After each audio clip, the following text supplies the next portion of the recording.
ರೂಪಕಥೆಯವರು ನಿಮ್ಮೆಲ್ಲರನ್ನು ಕುರಿತು ಆ ಪರಮಾತ್ಮನ ಪರಿಚಯ ಮಾಡಿಕೊಡ್ತಾರೆ. ದಯವಿಟ್ಟು ತಾವೆಲ್ಲರೂ ಹರಪೂಜೆ ಗುರು ಸೇವೆ ಯಾಕೆ ಮಾಡ್ಬೇಕು ಅನ್ನೋದನ್ನು ಉದ್ದೇಶಿಸಿ ತಮ್ಮ ಪ್ರವಚನವನ್ನು ಬಿತ್ತರಿಸಲಿದ್ದಾರೆ. ಆ ಕಡೆ ಈ ಕಡೆ ನಿಂತವ್ರು ಅಣ್ಣಾರ ದಯವಿಟ್ಟು ಈ ಕಡೆ ಕುರ್ಚಿಯಾಗಿ ಬರ್ರಿ, ಒಳ ಬರ್ರಿ ಅಣ್ಣ. ಸಹ ಜೊತೆಯಲ್ಲೇ ಹೇಳಿ, ಓಂ ಶಾಂತಿ, ಓಂ ಶಾಂತಿ, ಓಂ ಶಾಂತಿ. ಆತ್ಮೀಯ ಬಂಧುಗಳೇ, ಪರಮಪಿತ, ಪರಮ ಶಿಕ್ಷಕ, ಪರಮ ಸದ್ಗುರು, ವಿಶ್ವವಂದ್ಯ, ವಿಶ್ವೇಶ್ವರ, ಜಗದೀಶ್ವರ, ಪರಮೇಶ್ವರ, ಪರಮಪಿತ ಪರಮಾತ್ಮನ ಪ್ರೀತಿಯ ಸಂತಾನರು, ನಮ್ಮ ಮಹಾತ್ಮರಾದಂತಹ ಗುರುಗಳು ಹಾಗೂ ಇಲ್ಲಿ ಉಪಸ್ಥಿತರಿರುವಂತಹ ಎಲ್ಲ ನನ್ನ ಆತ್ಮೀಯ ಸಹೋದರ ಸಹೋದರಿಯರು ಹಾಗೂ ನಮ್ಮ ಪರಮನಹಳ್ಳಿಗೆ ಇವತ್ತು ವಿಶೇಷವಾದಂತಹ ಒಂದು ನಾಮಕರಣ ಪರಮಾತ್ಮನ ಹಳ್ಳಿ ಅಂತ ಹೇಳಿದರೆ ಖಂಡಿತವಾಗಿಯೂ ಇದು ನಿಜವಾಗಿಯೂ ಪರಮಾತ್ಮನ ಹಳ್ಳಿ, ಪರಮಾತ್ಮನ ಸ್ಥಾನ ಅಂತ ಹೇಳಿದ್ರೆ ಬಹಳ ಹೆಮ್ಮೆ ಆಗುತ್ತೆ, ಖುಷಿ ಆಗುತ್ತೆ. ಏಕೆಂದ್ರೆ ಪರಮ ಅನ್ನೋ ಶಬ್ದದ ಅರ್ಥವೇ ಇದಾಗಿದೆ. ಪರಮ ಅಂದ್ರೆ ಸರ್ವಶ್ರೇಷ್ಠವಾದದ್ದು. ಅದಕ್ಕೆ ಹೇಳ್ತಾರೆ ನೋಡಿ, ಜನ್ಮಭೂಮಿ, ಜನ್ಮ ಕೊಟ್ಟ ತಾಯಿಗೆ ಬಹಳ ಮಹತ್ವ ಇರುತ್ತೆ. ಪರಂ ಧಾಮ ಅಂದ್ರೆ ಎಲ್ಲಾ ಧಾಮಗಳು, ಎಲ್ಲಾ ಮನೆಗಳಿಗಿಂತ ಶ್ರೇಷ್ಠವಾದ ಮನೆ, ಶ್ರೇಷ್ಠವಾದ ನೆಲೆ, ಶ್ರೇಷ್ಠವಾದ ಧಾಮ ಅದು ಪರಂಧಾಮ. ಪರಕ್ಕೆ ನಾವು ಪರಂಧಾಮ ಅಂತ ನೆರವೇರಿದೆ ಅಂತ ಹೇಳಿದ್ರೆ ನಮ್ಮೆಲ್ಲ ನಷ್ಟಗಳಿಂದ ಮುಕ್ತರಾಗುವಂತಹ ಸಮಯ ಅಥವಾ ದಿನ ಅಂತ ಹೇಳ್ಬೋದು. ಏಕೆಂದ್ರೆ ನಮ್ಮ ಜೀವನದಲ್ಲಿ ನಾವು ನೋಡ್ಕೊಂಡ್ರೆ ನಮ್ಮ ಜೀವನದ ಅವಧಿಯಲ್ಲಿ ಯಾರಿಗೆ ವಯಸ್ಸು ಆಯುಷು ಎಷ್ಟಿರುತ್ತೋ, 60 ಇರುತ್ತೋ, 50 ಇರುತ್ತೋ, 40 ಇರುತ್ತೋ, 30 ಇರುತ್ತೋ, 20 ಇರುತ್ತೋ ಗೊತ್ತಿಲ್ಲ. ಆದ್ರೆ ಅಷ್ಟು ವರ್ಷದ ಒಂದು ಆಯುಷಿನ ಅವಧಿಯಲ್ಲಿ ನಾವು ಎಷ್ಟು ಸಮಯ ಪರಮಾತ್ಮ ನೆನಪು ಮಾಡಿದ್ದೀವಿ ಅಂತ ಕೇಳ್ಕೊಂಡ್ರೆ ಬಹಳ ಕಡಿಮೆ ಇರುತ್ತೆ. ಅಂದ್ರೆ ಇದುವರೆಗೂ ನಮ್ಮ ಮಹಾತ್ಮರು, ಸ್ವಾಮೀಜಿಗಳು, ಗುರುಗಳು ಹೇಳಿದ್ರು, ನಾನ್ ಯಾರು, ಎಲ್ಲಿಂದ ಬಂದೆ, ಎಲ್ಲಿಗೆ ಹೋಗ್ಬೇಕು, ನಾನು ಈ ಜಗತ್ತಿಗೆ ಬಂದಿರೋದ್ರ ಗುರಿ ಉದ್ದೇಶ ಏನು ಅನ್ನೋದನ್ನ ನಾವು ತಿಳ್ಕೋಬೇಕು ಅಂತ ಹೇಳಿ ನೋಡಿ. ಇದೆಷ್ಟು ಮುಖ್ಯವಾದಂತಹ ವಿಷಯ ಅಂದ್ರೆ ಅದಕ್ಕೆ ಹೇಳ್ತಾರೆ, ಮನುಷ್ಯ ಇವತ್ತು ಹಕ್ಕಿಯಂತೆ ಆಕಾಶದಲ್ಲಿ ಹಾರಾಡೋದನ್ನ ಕಲ್ತಿದ್ದಾರೆ, ನೀರಿನಲ್ಲಿ ಮೀನಿನಂತೆ ಈಜೋದನ್ನ ಕಲ್ತಿದ್ದಾರೆ. ಆದ್ರೆ ಭೂಮಿ ಮೇಲೆ ಎಲ್ಲಿ ಮನುಷ್ಯ ಬದುಕಬೇಕೋ ಅಲ್ಲಿ ಮನುಷ್ಯ ಬದುಕೋದನ್ನ ಕಲ್ತಿಲ್ಲ. ಅದಕ್ಕೆ ಹೇಳ್ತಾರೆ, ಇವತ್ತು ನೋಡಿ ವಿದೇಶಗಳಲ್ಲಿ ಮನುಷ್ಯ ತನ್ನ ಮನಸ್ಸಿನ ಭಾವನೆಗಳನ್ನ ಹಂಚ್ಕೊಳ್ಬೇಕಾದ್ರೆ ಪ್ರಾಣಿಗಳನ್ನ ವಾಕಿಂಗ್ ಕರ್ಕೊಂಡೋಗಿ ಅದ್ರ ಜೊತೆಯಲ್ಲಿ ತಮ್ಮ ಭಾವನೆಗಳನ್ನ ಹೇಳ್ಕೊಳ್ತಾರೆ. ಯಾಕೆಂದ್ರೆ ಮನುಷ್ಯರ ಮೇಲೆ ಇರುವಂತಹ ನಂಬಿಕೆಗಿಂತ ಪ್ರಾಣಿಗಳ ಮೇಲೆ ನಂಬಿಕೆ ಜಾಸ್ತಿ ಆಗ್ಬಿಟ್ಟಿದೆ. ಇವತ್ತು ಪ್ರಾಣಿಗಳನ್ನ ನಂಬ್ತಾರೆ, ಆದ್ರೆ ಮನುಷ್ಯರನ್ನ ನಂಬ್ತಾ ಇಲ್ಲ.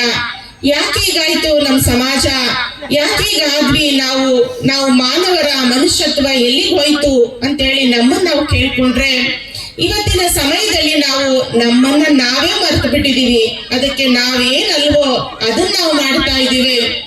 ನಾನೇನು ಅದನ್ನ ನಾನು ಮರ್ತೋಗ್ಬಿಟ್ಟಿದ್ದೇನೆ. ಯಾವ್ದಾದ್ರೂ ವ್ಯಕ್ತಿ ಅನ್ಕಾನ್ಶಿಯಸ್ ಸ್ಥಿತಿಯಲ್ಲಿದ್ದಾಗ, ಮೂರ್ಛಿತ ಅವಸ್ಥೆಯಲ್ಲಿದ್ದಾಗ ನೀನ್ ಯಾರಪ್ಪ ಅಂದ್ರೆ ನಾನು ಯಾರೋ ನನಗೆ ಗೊತ್ತಿಲ್ಲ ಅಂತ ಹೇಳ್ತಾರೆ. ನಿಮ್ಮ ಅಮ್ಮ ಅಪ್ಪ ಯಾರು, ನಿಮ್ ಬಂಧು ಬಳಗ ಯಾರು, ನೀನ್ ಯಾವ ಊರು ಅಂತ ಕೇಳಿದ್ರೆ ನನಗೇನೂ ಗೊತ್ತಿಲ್ಲ, ಯಾವ ಊರೋ ಏನ್ ಕತೆನೋ ಅಂತ ಹೇಳ್ತಾರೆ. ಇವತ್ತಿನ ಸಮಾಜನೂ ಕೂಡ ಇದೇ ಸ್ಥಿತಿಯಲ್ಲೇ ಇದೆ. ಹೇಗೆ ಯಾರಾದ್ರೂ ಹಾಸ್ಪಿಟ್ಲ್ ಅಲ್ಲಿ ಕೋಮಾ ಅವಸ್ಥೆಯಲ್ಲಿದ್ರೆ ಅವ್ರ ಸಂಬಂಧಿಕರು ಹೋಗಿ ಕೇಳ್ತಾರೆ ಡಾಕ್ಟರ್ನ, ಡಾಕ್ಟ್ರೇ ನಮ್ ಸಂಬಂಧಿಕರು ಹೇಗಿದ್ದಾರೆ ಅಂತ ಕೇಳಿದ್ರೆ ಡಾಕ್ಟರ್ ಹೇಳ್ತಾರೆ ಕೋಮಾ ಸ್ಟೇಜ್ ಅಲ್ಲಿ ಇದ್ದಾರೆ ಅಂತ ಹೇಳಿ. ಕೋಮಾ ಸ್ಟೇಜ್ ಅಂದ್ರೆ ಅರ್ಥ ಈ ಕಡೆ ಬದುಕೂ ಇಲ್ಲ, ಆ ಕಡೆ ಸತ್ತೂ ಇಲ್ಲ, ಮಧ್ಯದಲ್ಲಿದ್ದಾರೆ ಅಂತ ಹೇಳಿ ಅರ್ಥ. ಅಂದ್ರೆ ಯಾವ ಕ್ಷಣ ಏನ್ ಬೇಕಾದ್ರೂ ಆಗ್ಬೋದು. ಇವತ್ತಿನ ವರ್ತಮಾನ ಸ್ಥಿತಿ ಕೂಡ ಇದೇ ಸ್ಟೇಜ್ ಅಲ್ಲಿ ಇದೆ. ನಮ್ಮ ಸೃಷ್ಟಿ ಕೂಡ ಒಂದ್ ರೀತಿಯಲ್ಲಿ ಕೋಮಾ ಅವಸ್ಥೆಯಲ್ಲಿದೆ ಅಂತಂದ್ರೆ ತಪ್ಪಾಗೋದಿಲ್ಲ. ಯಾಕೆ ಅಂದ್ರೆ ಅದರ ಒಂದು ಸೂಚನೆಗಳನ್ನ ನಾವು ನಮ್ಮ ಪ್ರತ್ಯಕ್ಷ ಜೀವನದಲ್ಲಿ, ಅನುಭವದಲ್ಲಿ, ನಮ್ಮ ವ್ಯವಹಾರಗಳಲ್ಲಿ, ನಮ್ಮ ಸ್ಥಿತಿಯಲ್ಲಿ ಪ್ರತಿದಿನ ಪ್ರತಿ ಕ್ಷಣ ನಾವೆಲ್ಲರೂ ಅನುಭವ ಮಾಡ್ತಾ ಇದ್ದೇವೆ. ಬಂಧುಗಳೇ, ತಾವೆಲ್ಲರೂ ಸಹ ಸ್ವಲ್ಪ ಯೋಚನೆ ಮಾಡಿ. ಇಷ್ಟೊತ್ತು ಸ್ವಾಮೀಜಿಯವರು ಎಷ್ಟು ಚೆನ್ನಾಗಿ ಹೇಳಿದ್ರು. ಅದು ಕೇವಲ ಹೇಳುವಂತಹ ಭಾಷಣದ ಮಾತಲ್ಲ, ಅನುಭವದ ಮಾತು, ಜೀವನದ ಪಾಠದ ಮಾತು, ಜೀವನವನ್ನ ಜೀವಿಸುವಂತಹ ಮಾತು.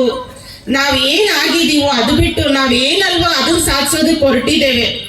ಉದಾಹರಣೆ ನೋಡಿ, ಈಗ ರಸ್ತೆಯಲ್ಲಿ ಅಚಾನಕ್ ಆಗಿ ಆಕಸ್ಮಿಕವಾಗಿ ಎಲ್ಲರೂ ಓಡ್ತಾ ಇದಾರೆ ಅನ್ಕೊಳ್ಳಿ, ಅದಕ್ಕೆ ಸಂಬಂಧಿಸದೇ ಇರೋರು ಓಡ್ತಾ ಇರೋ ಮಾಡ್ಬಿಡ್ತಾರೆ.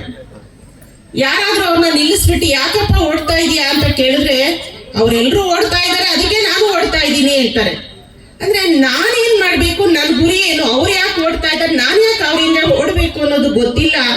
ಯಾರೋ ಬದುಕ್ತಾ ಇದ್ದಾರೆ ಅಂದ್ರೆ ನಾನು ಹಾಗೆ ಬದುಕ್ಬೇಕು, ಯಾರೋ ಏನೋ ಮಾಡ್ತಿದ್ದಾರೆ ಅಂದ್ರೆ ನಾನು ಹಾಗೆ ಮಾಡ್ಬೇಕು ಅಂದ್ಕೊಳ್ತೀವಿ. ಖಂಡಿತ ಇದು ನಮ್ಮ ಜೀವನ ಅಲ್ಲ.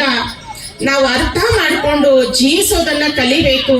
ಆಗ್ಲೇ ನಮ್ಮ ಜೀವನ ಸುಖ, ಶಾಂತಿ, ನೆಮ್ಮದಿ, ಸಂತೋಷದಿಂದ ತುಂಬಿರೋದಕ್ಕೆ ಸಾಧ್ಯ. ಇವತ್ ನೋಡಿ, ನಾವು ಭೌತಿಕವಾಗಿ ಎಲ್ಲರನ್ನು ಆಚರಿಸ್ತಾ ಇದ್ದೇವೆ, ಫಾಲೋ ಮಾಡ್ತಾ ಇದ್ದೇವೆ, ಅನುಸರಿಸ್ತಾ ಇದ್ದೇವೆ. ಆದ್ರೆ ಆಂತರಿಕವಾಗಿ, ಆಧ್ಯಾತ್ಮಿಕವಾಗಿ, ಆಧ್ಯಾತ್ಮ ಅಂತಂದ್ರೆ ಅದು ಸಾಧು ಸತ್ಪುರುಷರಿಗೆ ಅಥವಾ ತ್ಯಾಗ ಜೀವಿಗಳಿಗೆ, ಆಧ್ಯಾತ್ಮಿಕ ಜೀವಿಗಳಿಗೆ ಸೀಮಿತವಾದ ವಿಚಾರ ಅಲ್ಲ. ಇದು ನಮ್ಮ ಭಾರತ ಭೂಮಿ, ಆಧ್ಯಾತ್ಮ ಲೋಕ, ಇದು ಆಧ್ಯಾತ್ಮ ಜಗತ್ತಿದು. ಆದಿ ಸನಾತನ ದೇವಿ ದೇವತಾ ಧರ್ಮದ ಬುನಾದಿ ಇರುವಂತಹ ದೇಶ ನಮ್ಮದು. ಅದಕ್ಕೆ ನಾವು ಸನಾತನ ಧರ್ಮದವರು ಅಂತ ಬಹಳ ಹೆಮ್ಮೆಯಿಂದ ಹೇಳ್ಕೊಳ್ತೇವೆ. ದೊಡ್ಡ ದೊಡ್ಡ ಸಭೆಗಳನ್ನ ಮಾಡ್ತಾ ಇದ್ದೇವೆ. ಆದ್ರೆ ಆ ಒಂದು ಮಹಿಮೆ ನಮ್ಗೆ ಅರ್ಥ ಆಗಿದ್ಯಾ?